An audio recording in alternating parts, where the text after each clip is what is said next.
Assalamualaikum warahmatullahi wabarakatuh. Salam guru penggerak, salam guru Indonesia, salam budaya, salam lestari, dan salam literasi. Bapak Ibu guru hebat dan mengagumkan, pada kesempatan ini saya akan memaparkan koneksi antar materi modul 2.3 yang berkaitan dengan materi coaching untuk supervisi akademik. Dalam proses pembelajaran, saya dibimbing langsung oleh fasilitator hebat yaitu Ibu Yosefa Ratnawati Indriatma SPDMM dan Bapak pengajar praktik yang hebat dan luar biasa Bapak Yosua Sembada SPD. Perkenalkan, saya Wisnu Wirandi MSN, calon guru penggerak dalam pendidikan guru penggerak angkatan 9 dari SMP Negeri 1 Cibeber. Baik, berkaitan dengan kesimpulan dan refleksi modul 2.3 coaching untuk supervisi akademik. Coaching didefinisikan sebagai proses kolaborasi yang berfokus pada solusi, berorientasi pada hasil dan sistematis, di mana coach memfasilitasi peningkatan atas performa kerja, pengalaman hidup, pembelajaran diri, dan pertumbuhan pribadi dari coachee. Ini berdasarkan buah pemikiran dari Grant pada tahun 1999. International Coach Federation atau ICF mendefinisikan coaching sebagai bentuk kemitraan bersama klien atau coachee untuk memaksimalkan potensi pribadi dan profesional yang dimilikinya melalui proses yang menstimulasi dan mengeksplorasi pemikiran dan proses kreatif. Tujuannya, yang pertama, coaching menentukan coachee untuk menemukan ide baru atau cara mengatasi tantangan yang dihadapi atau mencapai tujuan yang dikehendaki. Kemudian, mentoring membagikan pengetahuan, keterampilan, dan pengalamannya untuk membantu mentee atau mengembangkan dirinya. Berikutnya, konseling biasanya dilakukan ketika ada masalah psikologis dan fokus pada pembenahan masa lalu. Lalu, fasilitasi membantu kelompok atau memudahkan kelompok dalam mengidentifikasi dan memecahkan masalah. Training mengembangkan pengetahuan dalam keterampilan trainer. Berikutnya, hubungannya adalah coaching membantu kemitraan setara dan coachee sendiri mengambil keputusannya. Mentoring berhubungan antara seseorang yang berpengalaman dan yang kurang berpengalaman. Konseling berhubungan antara seorang ahli dan seorang yang membutuhkan bantuan. Fasilitasi berhubungan dengan seseorang yang berbeda di luar kelompok dengan sesuatu kelompok yang difasilitasinya. Training berhubungan antara seorang ahli dengan kelompok yang perlu ditingkatkan pengetahuan dan keterampilannya. Selanjutnya, Bapak Ibu guru hebat dan mengagumkan, paradigma berpikir coaching yang pertama, fokus pada coachee atau rekan yang akan dikembangkan. Kedua, bersikap terbuka dan ingin tahu. Lalu, memiliki kesadaran diri yang kuat. Kemudian, mampu melihat peluang masa depan. Nah, prinsip coaching Bapak Ibu guru hebat dan mengagumkan ada 3, yaitu kemitraan, lalu proses kreatif, dan memaksimalkan potensi. Kemudian kompetensi inti coaching yang perlu kita pahami adalah yang pertama kehadiran penuh atau presence, kemudian mendengarkan aktif, lalu mendengarkan dengan rasa atau receive, appreciative, dan summarize and ask. Yang terakhir adalah mengajukan pertanyaan berbobot. Nah, ini adalah ciri pertanyaan berbobotnya. Cirinya itu yang pertama, hasil mendengarkan aktif. Yang kedua, membantu coachee. Yang ketiga, diajukan di momen yang tepat. Lalu bersifat terbuka dan eksploratif. Nah, model coaching sendiri menggunakan model GROW atau Grow Reality Option and Will, di mana model GROW ini dapat digunakan menggunakan alur tirta. Alur tirta ini merupakan kepanjangan dari tujuan, identifikasi, rencana aksi, dan tanggung jawab. Nah, kemudian alur tirta dari mulai tujuan umum, identifikasi masalah, rencana aksi, dan tanggung jawab akan kita bahas lebih lanjut. Yang pertama, tujuan umum merupakan tahapan awal di mana kedua pihak yaitu coach dan coachee menyepakati tujuan pembicaraan yang akan berlangsung. Contoh pertanyaan coachee ditujukan kepada coachee antara lain, yang pertama, apa rencana pertemuan ini? Kemudian apa tujuannya? Apa tujuan dari pertemuan ini? Apa definisi tujuan akhir yang diketahui? Lalu apa ukuran keberhasilan pertemuan ini? Nah, itu yang berkaitan dengan tujuan umum. Lalu yang kedua adalah identifikasi. Identifikasi ini jadi coach melakukan penggalian dan pemetaan situasi yang sedang dibicarakan dan berhubungan atau menghubungkan fakta-fakta yang ada pada saat sesi coaching. Contoh pertanyaan coach ditujukan pada coach pada tahap identifikasi ini antara lain yang pertama, kesempatan apa yang Bapak atau Ibu miliki sekarang? Kemudian dari skala 1 hingga 10, di mana posisi Bapak Ibu sekarang dalam pencapaian tujuan tersebut? Kemudian, apa kekuatan Bapak atau Ibu dalam mencapai tujuan tersebut? Kemudian, peluang atau kemungkinan apa yang bisa diambil oleh Bapak Ibu? Lalu, apa hambatan atau tantangan atau gangguan yang dapat menghalangi Bapak Ibu dalam meraih tujuan? Kemudian, apa solusinya? Nah, ini yang berkaitan dengan identifikasi. Berikutnya, rencana aksi. Nah, rencana aksi ini adalah pengembangan ide atau alternatif solusi untuk rencana yang akan dibuat. Contoh pertanyaan coach ditujukan pada coach pada tahap ini antara lain yang pertama, apa rencana Bapak Ibu dalam mencapai tujuan? Adakah prioritas? Apa strategi untuk itu? Bagaimana jangka waktunya? Apa ukuran keberhasilan rencana aksi Bapak Ibu? Dan bagaimana cara Bapak Ibu mengatasi atau mengantisipasi gangguan tersebut? Berikutnya yang terakhir adalah tanggung jawab. Tanggung jawab ini merupakan komitmen atau membuat komitmen atas hasil yang dicapai dan untuk langkah selanjutnya.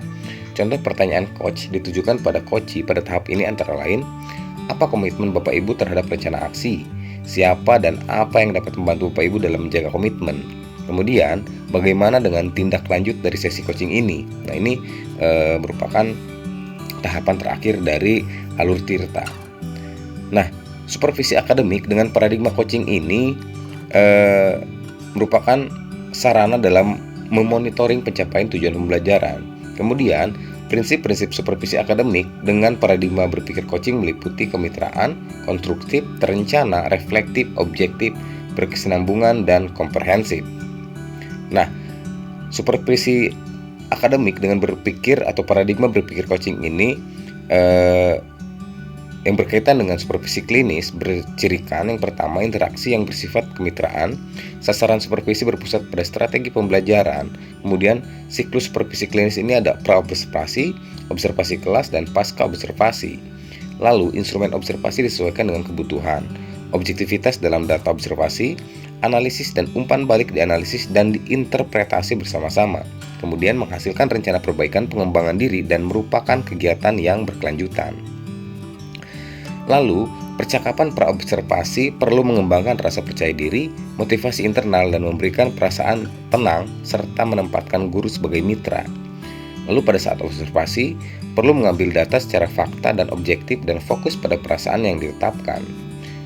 Percakapan pasca observasi idealnya berisikan aktivitas yang pertama tujuan percakapan, analisis hasil data observasi, kemudian percakapan umpan balik, percakapan perencanaan area pengembangan, dan rencana aksi pengembangan diri. Nah, ini adalah refleksi saya. Sebagai seorang pendidik, sudah seharusnya saya menggunakan paradigma berpikir coaching untuk membantu memperkuat semangat Ingarso Sungtulodo Ing Madio Mangunkarso dan Tuturi Handayani pada setiap mitra belajar yang saya layani. Saya juga harus membangkitkan semangat positif di dalam diri setiap siswa yang saya bimbing. Selain itu, saya harus konsisten dalam berdialog dengan mereka dan menghabiskan cukup waktu untuk melakukan coaching. Dengan cara tersebut, saya berharap bisa mengenali kekuatan dan potensi diri maupun siswa saya, sehingga potensi yang dimiliki dapat dimaksimalkan dengan baik. Hal ini penting untuk menjamin keberhasilan setiap siswa dalam proses pembelajaran. Bapak Ibu guru hebat dan mengagumkan, kemudian saya akan memaparkan koneksi antar modul dari mulai modul 1.1 dengan kaitannya modul 2.3, lalu modul 1.2, 1.3, 1.4, lalu 2.1, 2.2, dan 2.3. Nah, akan coba saya kaitkan materi-materi tersebut. Yang pertama, koneksi modul 1.1 dengan modul 2.3. Ki Hajar Dewantara menekankan bahwa tujuan pendidikan itu menuntun tumbuhnya atau hidupnya kekuatan kodrat anak sehingga dapat memperbaiki lakunya. Oleh sebab itu, keterampilan coaching perlu dimiliki para pendidik untuk menuntun segala kodrat atau segala kekuatan atau potensi agar mencapai keselamatan dan kebahagiaan manusia maupun anggota masyarakat. Maka, proses coaching sebagai komunikasi pembelajaran antara guru dan murid. Murid diberikan kebebasan untuk menemukan kekuatan dirinya dan peran pendidikan sebagai pamong dalam memberi tuntunan dan memberdayakan potensi yang ada agar murid tidak kehilangan arah dan menemukan kekuatan dirinya tanpa membahayakan dirinya. Apalagi sistem Among, Ingar Sosung Tulodo, Ingmadio Mangunkarso Tuturi Handayani menjadi semangat yang menguatkan keterampilan komunikasi guru dan murid dengan menggunakan pendekatan coaching. Kemudian, koneksi modul 1.2 dengan modul 2.3. Seorang guru perlu mengembangkan nilai-nilai guru penggerak, yaitu berpihak pada murid, mandiri, reflektif, kolaboratif, dan inovatif. Guru penggerak juga perlu berperan menjadi pembimbing pembelajaran, menjadi coach bagi guru yang lain, mendorong kolaborasi, mewujudkan kepemimpinan murid, dan menggerakkan komunitas praktisi. Tuntutan seorang guru memiliki nilai dan peran seorang guru penggerak ini agar guru mampu mempraktikkan pendekatan coaching pada teman sejabat dan murid. Keterampilan coaching ini agar guru mampu menjadi coach bagi guru yang lain. Keterampilan coaching sangat diperlukan oleh guru sebagai pemimpin pembelajaran agar ia mampu menuntun dan mengasah ataupun mengasuh murid dalam mencapai tujuan pembelajarannya. Coaching ini dikembangkan agar pembelajaran berpihak pada murid dan senantiasa berfokus pada tujuan yang dikehendaki. Guru menuntun muridnya melalui coaching untuk membangun kebiasaan pembelajaran kolaboratif, menggali ide-ide baru secara kreatif dan inovatif, serta memaksimalkan potensi yang dimiliki oleh murid. Berikutnya, koneksi modul 1.3 dengan modul 2.3. Visi guru penggerak dapat diimplementasikan melalui prakarsa perubahan menggunakan pendekatan inquiry apresiatif Bagja. Pendekatan kolaboratif ini berbasis kekuatan dengan menggunakan prinsip-prinsip psikologi positif dan pendekatan positif. Penetapan prakarsa ini ditelaah berdasarkan analisis atap atau aset, kekuatan, tantangan, aksi, dan perubahan. Proses coaching merupakan sebuah proses kolaborasi antara coach dengan coachee melalui percakapan bermakna dan mengenali kekuatan diri coachee dengan memaksimalkan hal-hal yang positif. Tentu, coaching diperlukan dalam merealisasikan visi guru penggerak, terutama penerapan percakapan alur tirta untuk mendiskusikan ketercapaian visi tersebut. Percakapan alur tirta memberikan gambaran tujuan, strategi, langkah, dan rencana yang akan dilakukan dalam mengimplementasikan visi tersebut. Lalu, koneksi modul 1.4 dengan modul 2.3. Penanaman budaya positif di sekolah dapat dilakukan dengan menerapkan disiplin positif, teori kontrol, teori motivasi, hukuman dan penghargaan, posisi kontrol guru, kebutuhan dasar manusia, keyakinan kelas, dan segitiga restitusi. Budaya positif ini mengacu pada perubahan paradigma berpikir yang dahulu bersifat stimulus respon menuju teori kontrol. Praktik coaching dapat dilakukan dalam menguatkan budaya positif tersebut di sekolah. Hal-hal yang dianggap perlu dikembangkan dalam budaya positif, maka praktik coaching melalui percakapan alur tirta dapat dijadikan sebagai alat untuk mencapai tujuan yang dikehendaki. Kemudian, koneksi modul 2.1 dengan modul 2.3. Guru dapat memenuhi kebutuhan belajar melalui pembelajaran berdiferensiasi. Pembelajaran berdiferensiasi dapat dilakukan apabila guru sudah mendiagnostik kesiapan belajar, minat, dan profil belajar murid. Maka, implementasi pembelajaran ini dilakukan melalui diferensiasi konten, proses, dan produk dalam pembelajaran. Menimbang murid memiliki karakteristik atau keunikan berbeda-beda yang patut difasilitasi dalam pembelajarannya.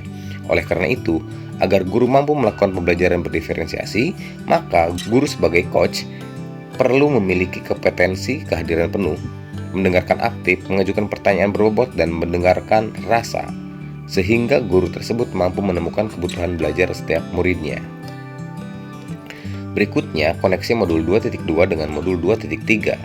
Pembelajaran sosial dan emosional dikembangkan sebagai pembelajaran kolaboratif oleh seluruh komunitas sekolah agar murid memiliki kesadaran diri, pengelolaan diri, kesadaran sosial, keterampilan berelasi, dan pengambilan keputusan yang bertanggung jawab. Adanya kompetensi sosial dan emosional tersebut mendorong kesadaran penuh atau mindfulness dan kesejahteraan psikologis atau well-being pada murid. Oleh karena itu, coaching dapat dijadikan sebagai cara untuk memenuhi kebutuhan belajar murid pada kompetensi sosial dan emosional yang ingin dikembangkan. Seorang coach menuntun coachee ke dalam situasi rasa aman dan nyaman sehingga coachee pun bersikap terbuka untuk mengemukakan gagasan-gagasan dalam pikirannya. Baik, Bapak Ibu guru hebat dan mengagumkan, itulah tadi koneksi antara materi modul 2.3 yang saya paparkan. Terima kasih, semoga bermanfaat. Salam guru penggerak, salam budaya, salam guru Indonesia, salam lestari dan salam literasi. Dari saya, Wisnu Wirandi.